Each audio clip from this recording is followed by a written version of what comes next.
আমাৰ অতি শ্ৰদ্ধাৰ প্ৰাৰ্থী মীৰা বৰঠাকুৰ গোস্বামী ডাঙৰীয়ানীৰ নিৰ্বাচনী সভাত উপস্থিত থকা আমাৰ সকলোৰে শ্ৰদ্ধাৰ আমাৰ অসমৰ গৌৰৱ এগৰাকী অতি শক্তিশালী নেতা কলিয়াবৰ লোকসভাৰ সাংসদ গৌৰৱ গগৈ ডাঙৰীয়া, ইয়াৰ স্থানীয় বিধায়ক যাদৱ স্বৰ্গীয়াৰী ডাঙৰীয়া, বিধায়ক ৰচিদ মণ্ডল ডাঙৰীয়া, আমাৰ প্ৰাক্তন বিধায়ক প্ৰণয় ৰাভা ডাঙৰীয়া,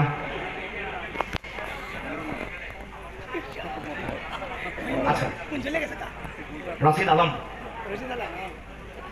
প্ৰণয় ৰাভা ডাঙৰীয়া, দেৱেন দৈমাৰী ডাঙৰীয়া, আমাৰ অতি শ্ৰদ্ধাৰ চিকিৎসক, আমাৰ অতি সামাজিকভাৱে সক্ৰিয় ডক্টৰ নৱনীল বৰুৱা ডাঙৰীয়া, ৰাইজৰ দলৰ সাধাৰণ সম্পাদক ৰাছেল হুছেইন ডাঙৰীয়া, আমাৰ অসম জাতীয় পৰিষদৰ উপসভাপতি ইমদাদ হুছেইন ডাঙৰীয়া, আমাৰ চৰাইদেউৰ পৰা আহিছে উৎপল গগৈ ডাঙৰীয়া, চৰাইদেউ জিলা কংগ্ৰেছৰ সভাপতি, আৰু আমাৰ তিনিচুকীয়া জিলা কংগ্ৰেছৰ ভাৰপ্ৰাপ্ত সভাপতি জয়ন্ত কলিতা ডাঙৰীয়াকে প্ৰমুখ কৰি কংগ্ৰেছ দলৰ সকলো পৰ্যায়ৰ নেতাসকল, ৰাজ্যিক স্তৰৰ, জিলা পৰ্যায়, সমষ্টি পৰ্যায়, ব্লক পৰ্যায়ৰ সন্মানীয় আমাৰ নেতাসকল, বিষয়ববীয়া কৰ্মকৰ্তাসকল, আমাৰ বিৰোধী ঐক্য মঞ্চৰ প্ৰতিটো ৰাজনৈতিক দল, ৰাইজৰ দল, CPI, CPM, CPIML, NCP, all party hills leaders confederation, RJD, সকলো দলৰ সন্মানীয় অসম জাতীয় পৰিষদ, সকলো দলৰ সন্মানীয় নেতাসকল, বিষয়ববীয়া কৰ্মকৰ্তাসকল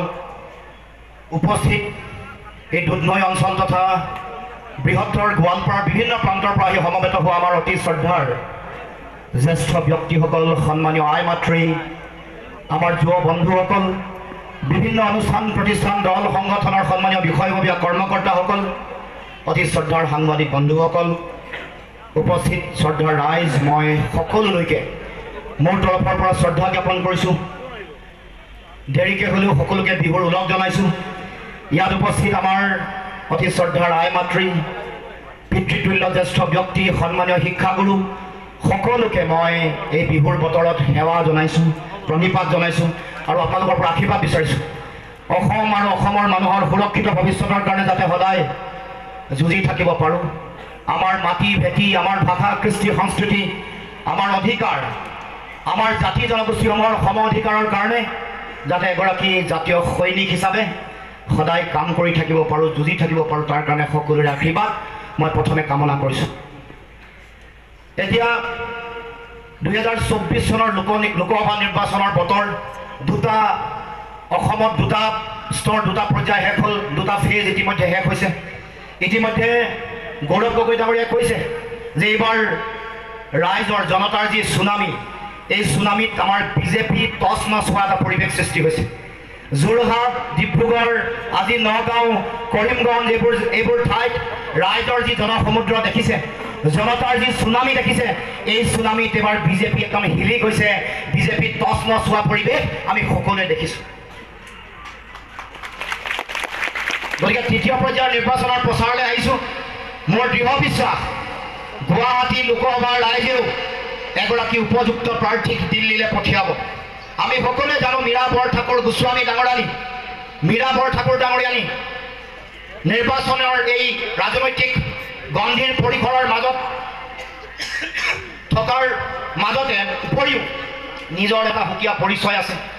বহু দিনৰ পৰা অসমৰ বিভিন্ন ধৰণৰ বিষয়, জাতীয় প্ৰশ্ন, যিবোৰ জাতীয় প্ৰশ্ন আজিও অমীমাংসিত হৈ আছে, যিবোৰ মানুহৰ মৌলিক সমস্যা, আমাৰ নাৰীসকলৰ যি সমস্যা আছে, এই সমস্যাসমূহক লৈ সৰব ভূমিকা পালন কৰি আহিছে।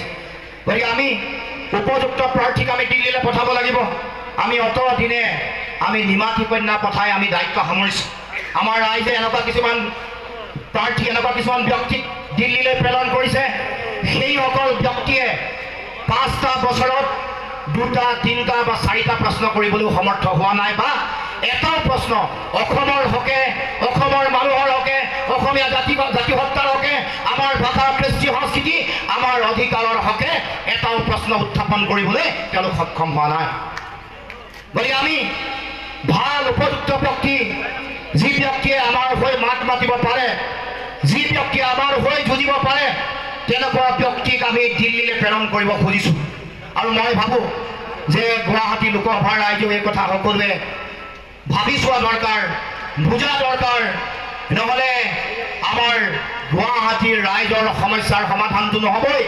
আৰু আমাৰ যিবোৰ সমস্যা আছে, মূল সমস্যা আছে, ইয়াৰ আমাৰ স্বায়ত্তশাসিত পৰিষদৰ যি ধৰণৰ এতিয়া পৰিৱেশ পৰিস্থিতি চলি আছে, যেনেকুৱা ধৰণৰ সিন্ডিকেট চলাই ৰাখিছে, এইবোৰৰ বিৰুদ্ধে মাত মতা মানুহ সংসদৰ মজিয়াত নাথাকিব।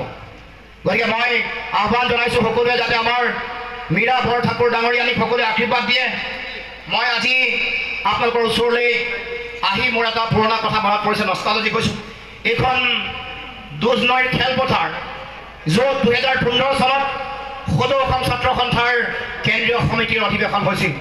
এই যিখন আজি সভা হৈছে, এই সভাত মই চিনি পোৱা নোপোৱা বহু মানুহ 2015 চনৰ 26 মাৰ্চৰ সেই সময়ৰ ইতিহাস আজিও মানুহৰ মনত সজীৱ হৈ আছে।